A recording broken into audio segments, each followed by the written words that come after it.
بسم اللہ الرحمن الرحیم نحمدہ و نصلی علی رسولہ الکریم۔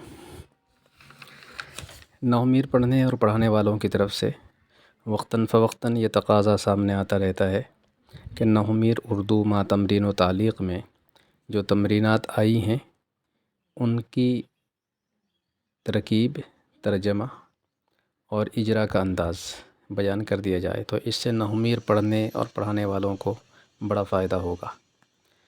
تو اسی کو سامنے رکھتے ہوئے آج ہم یہ سلسلہ شروع کرنے جا رہے ہیں۔ دعا ہے کہ اللہ تبارک و تعالی اس سلسلے کو مفید بنائے اور بخیر و خوبی پائے تکمیل تک پہنچائیں۔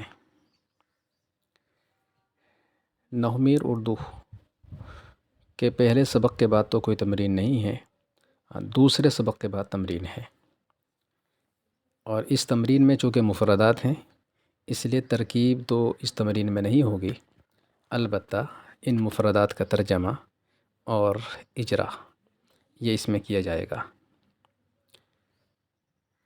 یہ مفرد کی اقسام اسم، فعل اور حرف کی تمرین ہے۔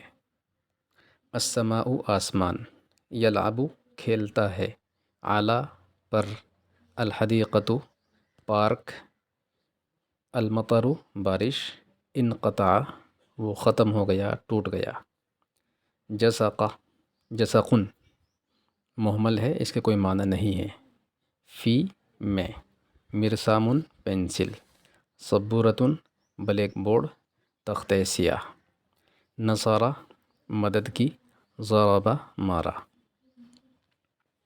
السماء آسمان، لفظ کی دونوں قسموں موضوع اور مہمل میں سے موضوع ہے اس لیے کہ معنی دار ہے۔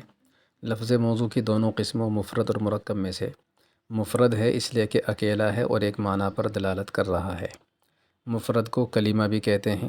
کلمے کی تینوں قسموں اسم، فعل اور حرف میں سے اسم ہے اس لیے کہ اس کے معنی دوسرے کلمے کے ملائے بغیر معلوم ہو رہے ہیں، اور تینوں زمانوں ماضی، حال اور مستقبل میں سے کوئی زمانہ اس میں نہیں پایا جا رہا ہے۔ اسی طرح الحدیقۃ، المطر، مرسام اور سبورۃ کا اجرا کیا جائے گا۔ یلعب کھیلتا ہے، لفظ کی دونوں قسموں موضوع اور مہمل میں سے موضوع ہے اس لیے کہ معنی دار ہے۔